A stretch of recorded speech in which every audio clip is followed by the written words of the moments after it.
વાલિયા તાલુકાના નાનકડા વાગલખોડ ગામની પ્રાથમિક શાળાની ધોરણ 8ની વિદ્યાર્થીનીએ શાળાનું પતંગિયું પુસ્તક લખીને નાની ઉંમરમાં લેખિકા તરીકે ખ્યાતિ મેળવી છે.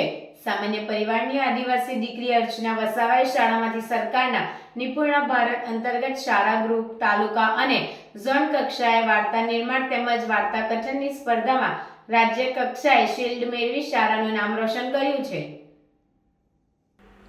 વાલિયાના વાગલખોડ ગામે રહેતા જીતેન્દ્ર વસાવા ખેતી કરી પરિવારનું ગુજરાન ચલાવે છે.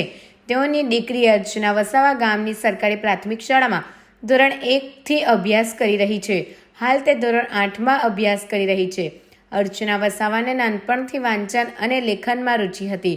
ધોરણ 4થી જ ગણિત, વિજ્ઞાન, પ્રદર્શન, વક્તૃત્વ સ્પર્ધા, ચિત્ર સ્પર્ધામાં ભાગ લેતી હતી અને તેની પ્રતિભા ધોરણ 6થી 8માં વધારે નીકળી અને શાળાના શિક્ષિકા જશુબેન ગોહિલ અને શાળાના આચાર્ય કાળીદાસ રોહિતના માર્ગદર્શન હેઠળ તાલીમ પામવા લાગી હતી. અર્ચના તે વાંચન અને લેખનમાં રુચિ હોવાથી તેણે જુદા જુદા સામાજિક જીવનને સ્પર્શતા વિષયો ઉપર લેખોની સાથે વાર્તાઓ લખતી હતી અને કોઈપણ વિષય પર નવી વાર્તાનું નિર્માણ કરવા લાગી અને બાલ વાર્તામાં થોડી મિનિટોમાં જ કોઈપણ વિષય પર લખવામાં માહિર બની. અર્ચના વસાવાની લખવાની કળાને શાળાના આચાર્ય કાલિદાસ રોહિત અને તેમના શિક્ષિકા પત્ની જશુબેને પારખી લીધી હતી અને તેને વાર્તાને કેમ લંબાવવી, વિચારોનું મંથન કેમ કરવું તે વાતની સમજ આપી હતી. અર્ચનાને માર્ગદર્શન મળતા તેને વાર્તાઓ લખવાની શરૂઆત કરી હતી. ભણવા અને રમવાની અવસ્થામાં માત્ર 13 વર્ષની ઉંમરમાં અર્ચના વસાવા પોતાના ભણતરની સાથે સાથે ઇતર પ્રવૃત્તિઓમાં પણ ભાગ લેવા માંડી હતી. વર્ષ 2023-24માં તેણે નિપુણ ભારતમાં અંતર્ગત વાર્તા નિર્માણ સ્પર્ધામાં શાળા અને તાલુકા કક્ષા તેમજ જિલ્લા અને ઝોન કક્ષામાં નંબર મેળવી રાજ્ય કક્ષાના વાર્તા નિર્માણ સ્પર્ધામાં પંચમહાલ ખાતે ભાગ લઈ વાર્તા નિર્માણનો શિલ્ડ મેળવી ભરૂચ જિલ્લા અને ગામનું નામ રોશન કર્યું હતું. અર્ચનાએ નાની ઉંમરમાં લેખિકા તરીકે સરસ મજાનું વાર્તાઓના સંગ્રહ સ્વરૂપ મારી બોધક વાર્તાઓ, શાળાનું પતંગિયું પુસ્તક લખ્યું છે અને તેની પ્રતિભાને ઉજાગર કરવા શાળાના માર્ગદર્શક શિક્ષક દંપતી આચાર્ય કાલિદાસભાઈ અને તેમના પત્ની જશુબેને આર્થિક મદદ કરવાનું નક્કી કરી શાળાનું પતંગિયું પુસ્તકને પ્રકાશિત કરવાનો નિર્ણય લઈ તેઓએ બાળ લેખિકા અર્ચનાનું 20 જેટલી બોધક વાર્તાઓ શાળાનું પતંગિયું પુસ્તક સ્વરૂપે પ્રકાશિત કરી સંત શ્રી મુરારી બાપુના હસ્તે વિમોચન કરાવ્યું હતું.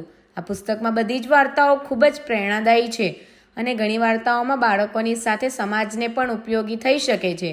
અર્ચનાએ રાજ્ય કક્ષાના મંત્રી પ્રફુલ્લ પાનશેરિયાના હસ્તે પ્રશિસ્ત પત્ર મેળવ્યો છે. ત્યારે બાળ લેખિકા અર્ચનાએ ગામનું અને શાળાનું નામ રોશન કર્યું છે. નમસ્કાર. પ્રાથમિક શાળા વાગલખોડ, તાલુકો વાલિયા, જિલ્લો ભરૂચ. હું આ શાળાનો મુખ્ય શિક્ષક કાલિદાસ ઝવેરભાઈ રોહિત અને મારી સાથે મારા શિક્ષિકા આ શાળાના બેન જશુબેન ગોહિલ છે.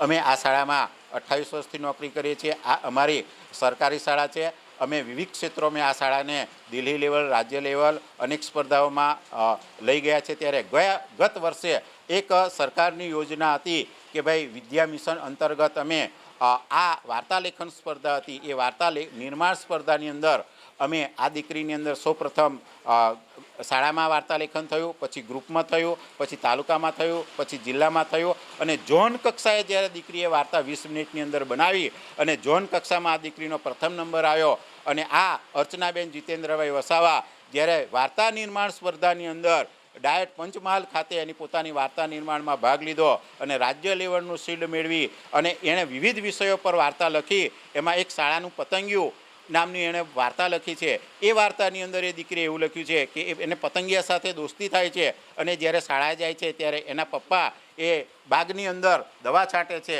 અને એ દવાથી પતંગિયું પોતે તરફડે છે અને મરી જાય છે. ત્યારે એના પપ્પા સાથે ચર્ચા કરે છે કે આપણે ઓર્ગોનિક ખાતર કે ઓર્ગોનિક દવા વાપરવી જોઈએ, આવી જંતુનાશક દવા વાપરવી જોઈએ નહીં. પ્લાસ્ટિક બચાવો, દેશ બચાવો, વૈદિક હોળી, આવા અનેક અભિયાનો આ દીકરી સાથે અમે કર્યા છે. અને આ દીકરીએ જ્યારે રાજ્ય લેવલથી શિલ્ડ લાવી ત્યારે મને એક વિચાર આવ્યો કે આ દીકરીનું એક સરસ મજાનું પુસ્તક બનાવીએ વાર્તા લેખનનું. અમે મોરારી બાપુના આશીર્વાદ લીધા અને વાર્તા લેખનની એક સરસ બુક અમે પતિ પત્નીએ આ રીતે છપાવી. એનો તમામ ખર્ચ અમે આપ્યો છે અને આ દીકરીને વાર્તા નિર્માણની અંદર અમે એનું વિમોચન જે છે પરમ પૂજ્ય મોરારી બાપુએ ખાંડા મુકામે એમની કથાની અંદર વિમોચન કર્યું છે. આમ એક ગુજરાત રાજ્યની 13 વર્ષની ઉંમરે આ દીકરી પ્રથમ લેખિકા બની છે. એમનું આ શાળામાં અમને ગૌરવ છે.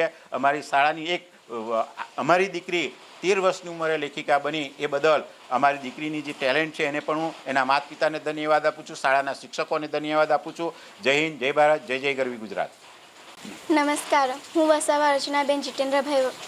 હું એક નાનકડા ગામ વાગલખોરમાં ભણું છું અને હું ત્યાં રહું છું. અને મને વાંચવા લખવાનો ખૂબ શોખ છે અને મને લખવાનો વધારે ઇન્ટરેસ્ટ છે કે હું વાર્તાઓ પણ લખું છું. જ્યારે અમારી સ્પર્ધા હતી ત્યારે મેં સ્પર્ધામાં ભાગ લીધો હતો અને સ્પર્ધામાં 20 મિનિટમાં મેં વાર્તા લખી હતી અને મેં શાળામાં, તાલુકામાં, જિલ્લામાં અને ઝોનમાં નંબર મેળવતા મેં રાજ્ય કક્ષાએ ગઈ હતી અને રાજ્ય કક્ષાએ પંચમહાલ ખાતે ત્યાં અમને શિલ્ડ મળ્યો હતો. તે બદલ હું ખૂબ આનંદિત છું. અને મારું પુસ્તક વિમોચન પણ થયું છે જે પરમ પૂજ્ય શ્રી મોરારી બાપુના હસ્તે થયું છે. મને ખૂબ ખુશી થાય છે કે